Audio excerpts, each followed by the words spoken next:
Hey everyone.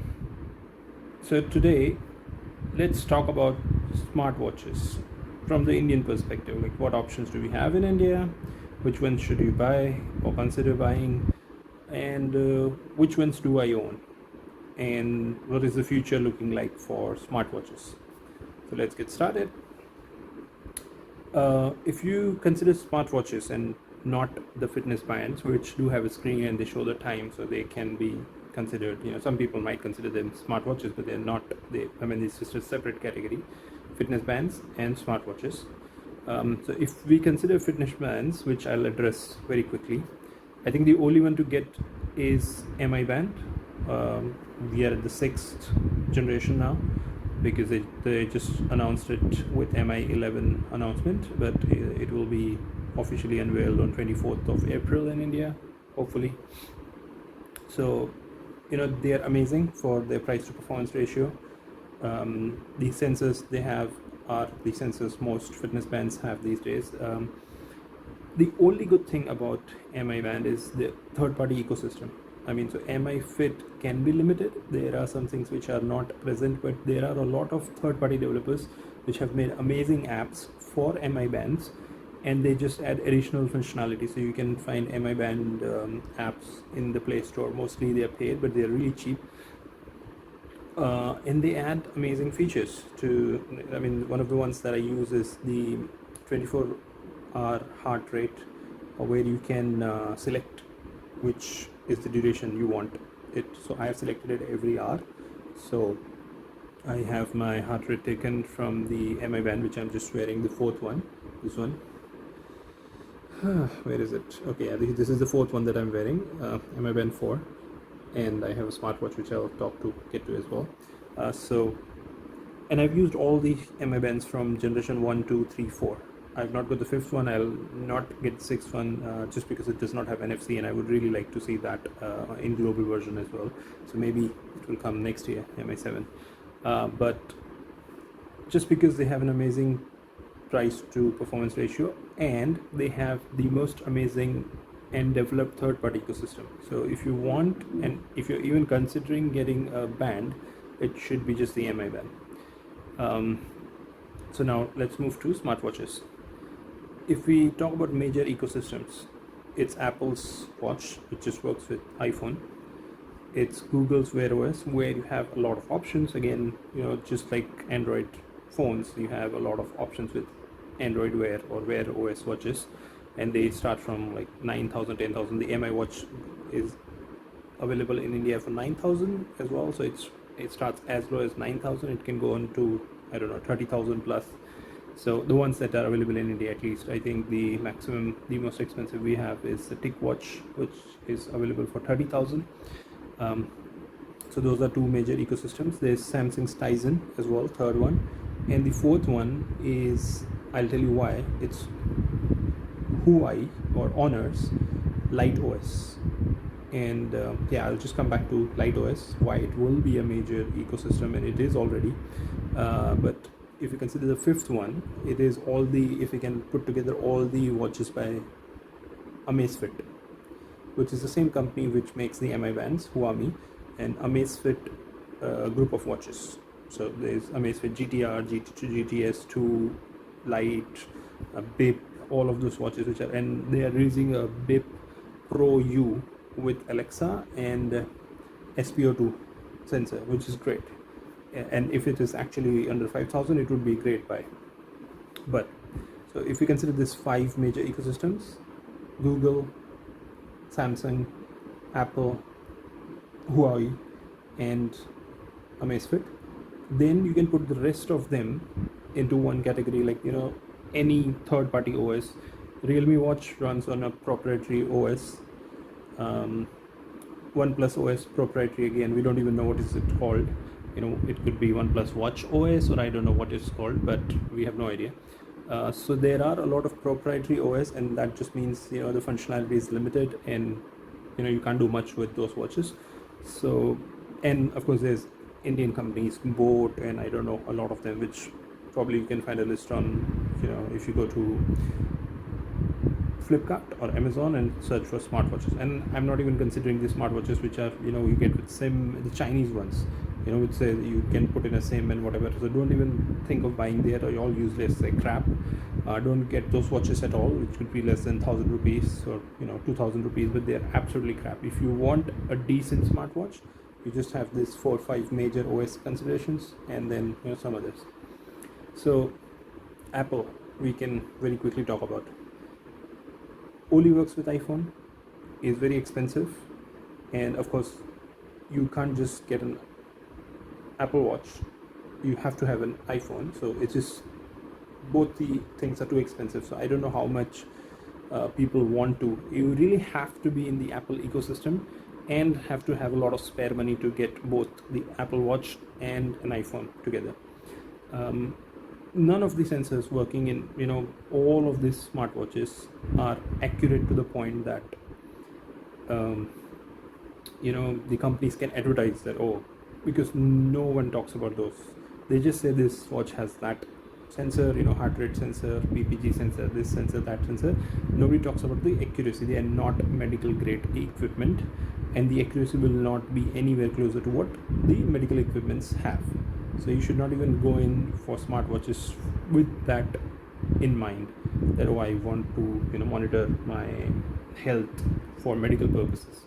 And then so they're just they are okay, but they cannot be relied upon for medical purposes or emergencies.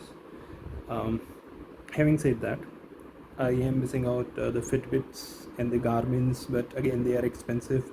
Their availability is limited, so we as an Indian buyer cannot even consider those ones, because they just and again I don't know what kind of support do we have for them. That brings me to all the Amazfit watches. Now they are great, again just the price performance ratio, but I have had an Amazfit Bip and I had very bad experience contacting their customer support. They don't have direct customer support here in India, Amazfit. They are handled by a company called Flipzone. It is the most pathetic company you can deal with. So if you really want an Amazfit watch, pray that you never have to get service from them, because it is shit. I mean, you don't want to get into that. They will not contact you for once they receive your watch in warranty, and when will they get it back to you or whatever. It's just a pain to deal with that company, Flipzone. So only go in for Amazfit watches if you can deal with a shitty customer service or absolutely crap customer service in case you need them in your warranty period, right? So they're great watches, maybe at their but there are some things that are not working in their favor. So let's talk about the GTS2 and GTR2, which are almost like 12,000, 13,000, 12,999. For that amount of money, you can get a lot of Wear OS watches, and you can get what I have. You won't even believe, but this is the Honor Watch GS Pro, military grade. Like the Misfit has T-Rex. Now they are launching the T-Rex Pro, and this is the one that I got for 10,000. Yes, it was released in September in India for this is the camo version, camouflage. It was released in India for 17,000. Amazon had a great deal where it was available for, this particular, so the black version is still retailing for 17. This particular version, camo version, was available for 13,999. Then they had a 3,000 rupees voucher that you could apply, and 10% discount on IndusInd Bank credit card. So yeah, I got it for 10,000. So that is an amazing, by the military standard, amazing outdoor watch, that T-Rex Pro. They are, but I will tell you why I would recommend Huawei or Honor watches more rather than Amazfit.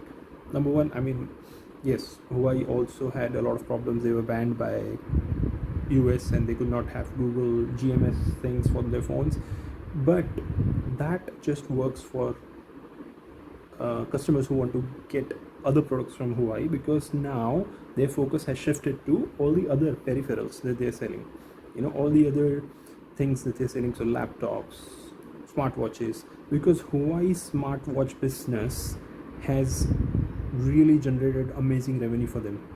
They have sold a lot of wearables and they are adding new things. One of the factors that you should consider to when you are getting a smartwatch is what it offers at present and what additional features will be added to them. Samsung has done a great job, but let's keep it aside and come back to Samsung. Just wait. So let's finish Huawei or Honor first. The same thing. I mean, I think Huawei does a great job at adding new features to existing watches. So they have their own OS called Light OS on their watches, and they did not support third-party applications like Wear OS supports and Apple's Watch supports. But now they have opened it up with an OS update. Huawei's GT Watch 2 Pro, GT Watch 2 Pro, which is not released in India and looks amazing. Absolutely, I mean, I think it is possibly the most gorgeous looking smartwatch ever made. So it looks absolutely amazing. I don't know why they did not release the GT Pro in India, GT Watch 2 Pro in India, but the GT Watch 2 has now support for third-party apps, and they're adding more. It's just that, as I said, the focus of Huawei as a company has shifted to all the other line of products that they make, rather than just smartwatches, because they're losing out the market share. So they have shifted a great bit of focus on wearables and other things, and it's just a great news for anyone who wants to get Huawei or Honor wearables. This watch, the Camo Honor Watch GS Pro in China, also has that third-party application support added, so we can expect that to roll out on the Indian version anytime soon. And then of course the Honor Magic Watch 2, which I have, which is on the same one that I have. This is the Honor Magic Watch 2, and I'm wearing the band, both of them together. So the Honor Magic Watch 2 is the pretty much same hardware as Huawei GT Watch 2. It's just that they've named differently Honor, and so I am kind of very, very sure, 99% sure, that they will open up the ability of downloading third-party software to Honor Magic Watch 2 as well. So it is a great time to get Honor or Huawei watches if you get them at a cheaper, like I got a special deal on this one. So if you get them on a special budget price and it could be less than 10,000, amazing. I mean, go for it. Samsung watches are a little expensive again, so we can slot them probably higher than Wear OS watches. Apple, right at the top, Apple watches are the most expensive. Samsung watches then come, and they are on Tizen.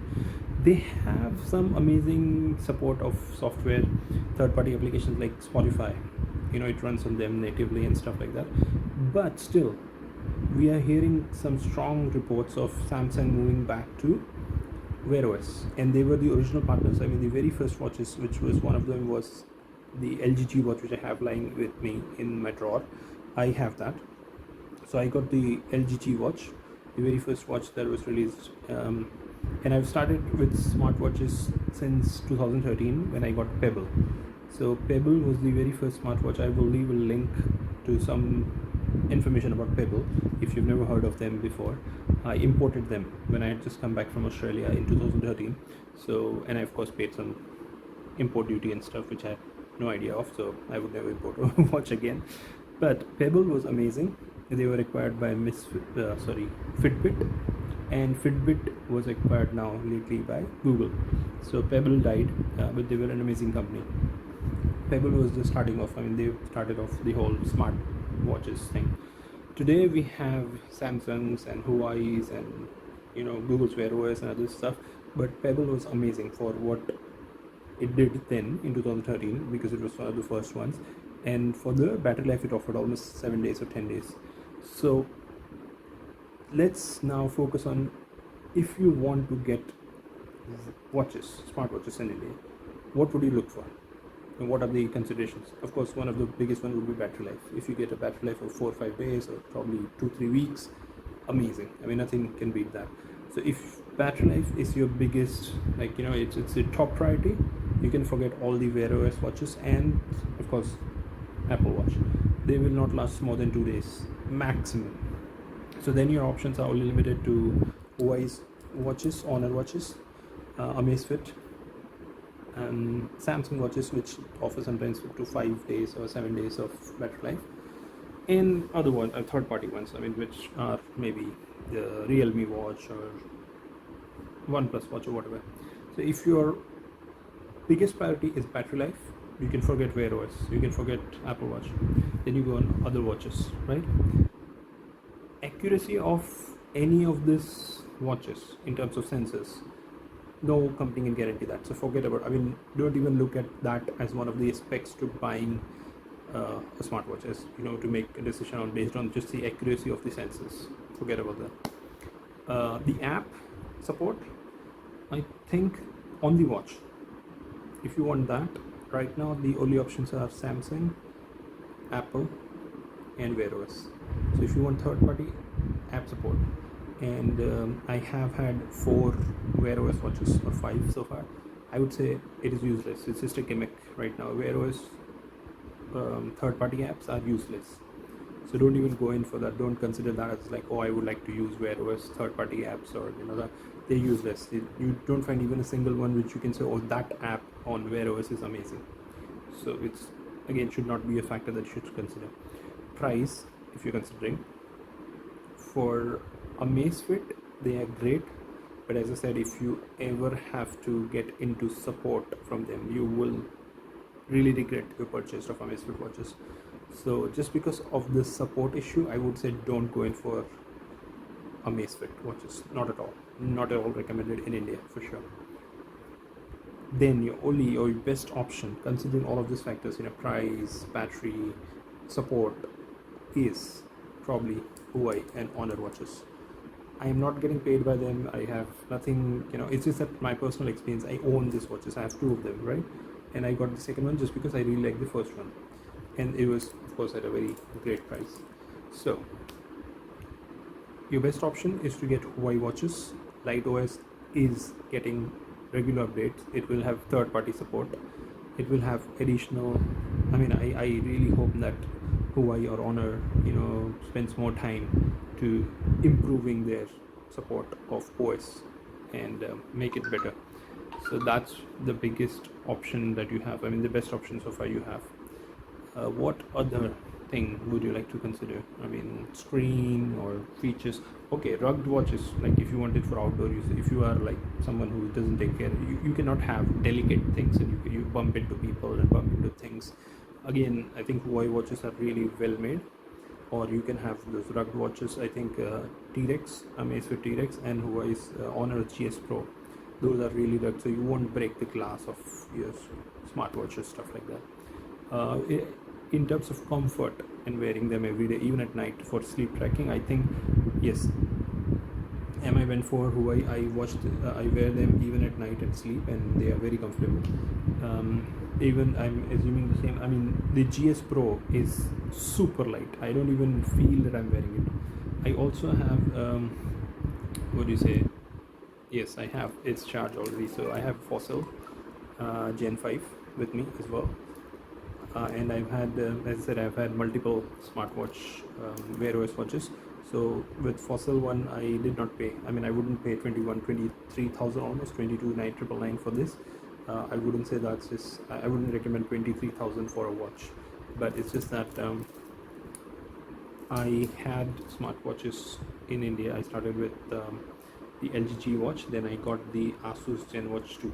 So this is my story with Flipkart. I mean, they suck compared to Amazon. They suck at customer support as well. But I got the Asus Zenwatch 2, and exactly at 11 and a half months, so it was like 15 days left for my warranty. The top part of the screens did not work, and I was watching a movie. Those were the good times. I was watching a movie. I was at the theater, so I said, let's go to the service center. It's really close. I finished the movie and I'll just go there. I went to the service center and they said it's not showing in warranty, and I'm like, but it is still in warranty. I have the invoice with me. I called Flipkart customer support, and they said, okay, if these guys are saying it's not showing in their system as in warranty, leave it, just give it back to us, we'll refund you your money. So I used the watch for 11 and a half months, and I got full refund because of course it was their fault. So it was like 8,000 something, and then I really wanted the Misfit Vapor, so I got the Misfit Vapor. So I got 8,000 back, and I got the Misfit Vapor for 14. It was launch price of 14,500, but it was 10% discount, so 13,000. So I paid 5,000 more, and I got Misfit Vapor. Now Misfit again was a great company. Only made smart bands and smartwatches. They were a Chinese company acquired by Fossil. Fossil has around 20 sub brands now. So Misfit is their sub-brand, and Fossil is the only smartwatch maker which gives you 2 years of international warranty, even for watches bought in India. So thankfully, because it had 2 years of warranty, I mean most gadgets have just 1 year of warranty. Every 6 months, my battery would die down. So first 6 months, my battery was really completely dead. It lasted only 3 hours on full charge or something. So I was going to Canada, and I contacted them on Twitter. So the international team of Misfit, they said, "Oh, you're coming to Canada? Okay, we'll send you a new one." Before even asking to send me the old one, they said, "You can send the old one in mail. We'll give you a shipping in the email, a shipping thing, like sticker and stuff. You just have to put that, and so you don't have to pay for the shipping as well. We'll get the old one. We'll send you a new one." Before I could send them the old one, they sent me a new one already. Of course, I sent the old one as well. So I had a first replacement in 6 months when I was in Canada visiting my elder brother. The second one, again in 6 months, they had to replace. So every 6 months. So in 4 years, I had to. Oh, sorry. In 2 years, I had to replace it 4 times. Actually, 3 times. Yeah, the first month after 6 months, then. Oh yeah, fourth time. So the fourth time, Fossil offered me an option of, why don't you pay the difference of from Misfit Vapor to, because they had already released the Fossil Gen 5 by then. So they said, why don't you pay the difference and we'll send you a Gen 5 instead of Vapor 2. And I'm like, okay. So what has happened is, from Asus Zenwatch 2 to Misfit Vapor to Gen 5, I've paid just the difference in all the 3 watches, and I've upgraded. So from Zenwatch 2 to Misfit Vapor, I paid 5,000 difference, 8,000, 5,000, and from Misfit Vapor to this, I paid 8,000 difference. So I just paid the difference in price, and I upgraded. So that's how I've got a watch worth 23,000. Otherwise, I would never get one. But that's pretty much it. Thank you for it. The video has gone really long, but this is my smartwatch, buying guide for you guys, of which one should you prefer, and the pros and cons of every company. I hope it helped. This video became really long, but I hope you can watch till the end of it and get some benefit out of it, and let me know, keep me updated as to what you liked, what you did not like, and if the video is too long, we can make it short. Thanks for everything, and I'll see you in the next one.